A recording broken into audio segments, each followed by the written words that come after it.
When's the last time you played a truly terrible game? I feel like we don't see those anymore in the legitimate gaming space. Like, of course, you've got your dozen Steam new releases every day and whatever trash Sony and Nintendo let on their stores by the handful. But as far as big budget or even medium budget games from studios that do announcement trailers and are, by all accounts, at least trying to release something adequate, I can't remember the last time a game with any notoriety or recognition came out and just sucked across the board. Actually, I can, because as rare as it is that something is truly garbage instead of just mediocre, we got one a few days ago called Crime Boss Rocky City. You might not have even heard of this game, but at last year's Game Awards it was announced by some of its star-studded cast, star-studded being a term I use loosely here. It's mostly celebrities who were famous like 30 years ago. Kim Basinger, Chuck Norris, Vanilla Ice, Michael Madsen, etc. And what they showed made it seem like a GTA knockoff, and thematically it is, but what they released turned out to be a first-person Payday-esque roguelike that ran for $30 in a launch day sale and did everything wrong. First of all, nothing says confidence in your product like slashing the price before you even let people buy it. It's one thing if it's coming out of early access, but this game cold launched at a $9 off discount, and things only got sadder when I booted it up. To summarize, everything is bad. I mean every aspect. That's rare nowadays. Most games people would categorize as disappointments just mean that they weren't as good as they wanted. They were a whatever game, or just a couple things held it back from being a great experience. It is rare that a game launches firing blanks on all cylinders, not a single target hit, a high score of 0 metaphorically. You undertake missions as a crime boss and hire a crew to carry out tasks like taking over territory, going to places and stealing stuff, and that's it. Every mission I played was almost exactly the same. You go in, try the terrible stealth for a bit, eventually get fed up and go loud, steal goods, put them in bags, bring the bags to the van, and leave when you've stolen enough stuff. None of it feels good. You can take AI crew members on as allies in the missions, but they're fucking stupid. They don't do what you want them to do most of the time. They stand there and get hit, or they stand behind a wall and just shoot the wall if there's an enemy on the other side of the wall. The gunplay is abhorrent. Bullets do not line up with where you're pointing the gun. They have their own agendas. Every enemy has anti-bullet repellent armor that just curves the bullets around them. So the game plays terribly, and the characters and writing are just as terrible. Every celebrity phones in their performance like they're a lifeline on Who Wants to Be a Millionaire. It's like somebody called out of nowhere and asked them to read the script for the first time, and then they just used that in the game. It's embarrassing, and it made me hate Chuck Norris. I just flatly don't respect him now. He sounds like shit, and he's fucking lame. Why did you take such a horrendous project and do such a horrendous job? Is that what a Walker, Texas Ranger would have done? Good or bad dialogue, you can tell when someone just isn't trying. Michael Rooker tried, at least. There's only so much you can do. So the gameplay is bad, the story and writing and characters are bad, and it also happens to be a buggy mess. Things just don't work sometimes. Runs can end by the game not being programmed properly and not letting you proceed.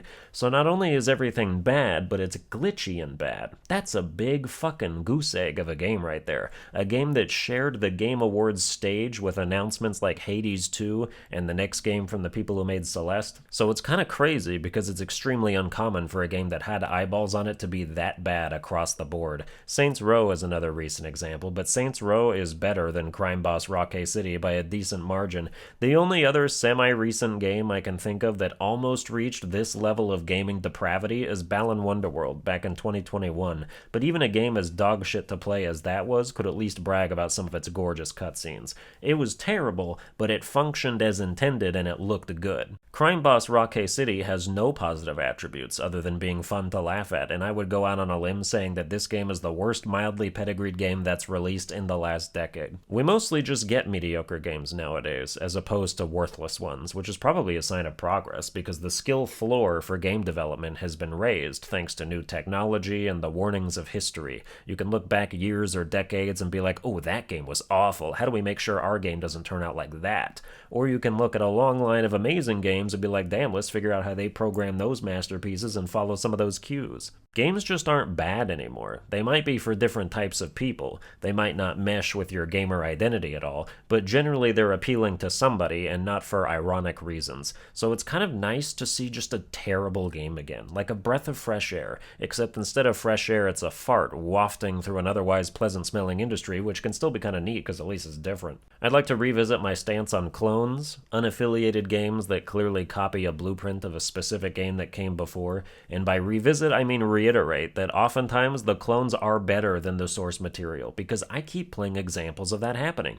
Sunhaven is a game that came out of early access recently, and it's a Stardew Valley clone through and through, but I like it better, because coming out 7 years after its inspiration, you should reasonably expect the initial mechanics to be improved upon while they sprinkle in their own flair. Sunhaven eliminates the stamina meter entirely, so you can do as much chopping and cultivating and mining as you want each day. It also gives you an option in the settings to make the days last longer if you want to get more done each day, like for a fruitful trek through the mines, for instance. It reinvents the XP system so you earn it in real time with each corresponding action you perform instead of at the end of the day, and because of its fantasy setting, it introduces spells you can cast with mana to help you out in combat or on the farm, like an AoE mining blast that damages all rocks in an area, or a moving rain cloud that waters your crops along its path. All of these things are humongous QOL improvements over Stardew Valley objectively in terms of time and convenience, to the point where I went back to Stardew Valley a few days ago and tried to get into it and I couldn't. I missed my air dash that made getting around faster.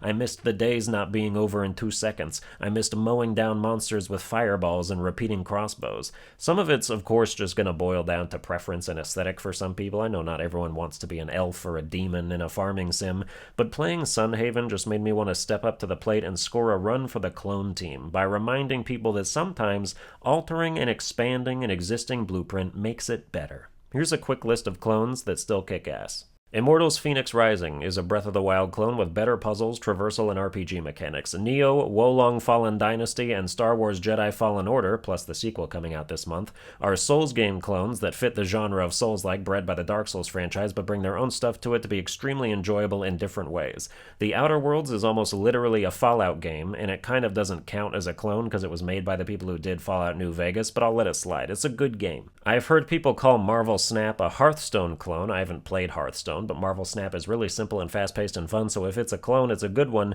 Bone Razor Minions is a Vampire Survivors clone with tons of variety, great clone. Amori has different battle mechanics, but everything else is very comparable to Undertale, and Amori is still a fantastic experience. Ori and the Will-o'-the-Wisps, the sequel to the first Ori, came out after Hollow Knight, and borrowed plenty from that game to improve over the first game, Ori and the Blind Forest, which had released before Hollow Knight. I felt the influence right away with the charm system and some of the combat, and it was made much better for it. It's still in my top 5 favorite games of all time.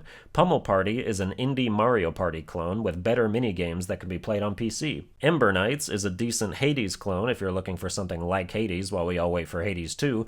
Disney Dreamlight Valley was a preferable Animal Crossing clone that I dunked my soul in for 50 hours till I burned myself out. There's a lot of good clones out there. But obviously a lot of clones miss the mark too. For example, Phasmophobia spawned an ungodly number of clones and still does every Halloween, and none of them I've played have measured up. Pokemon clones have been spawning buck wild in the past few years, but none of them have gotten past just being decent, like Temtem and Koromon and Nexomon. Monster Sanctuary I think is way too different to be considered a clone. It's just in the same subgenre, but if it was considered a clone, it would be the best clone ever made. But yeah, I'm not saying every clone is a banger, but when you hear something announced that people are calling a clone, don't just scoff immediately. It might just be improving the gene pool. Well, that's going to do it for this episode. I hope you enjoyed it. If you did, you can like, share, and subscribe. Watch all my videos with a butt plug in your mouth and a pacifier in your ass, and I'll see you guys next time.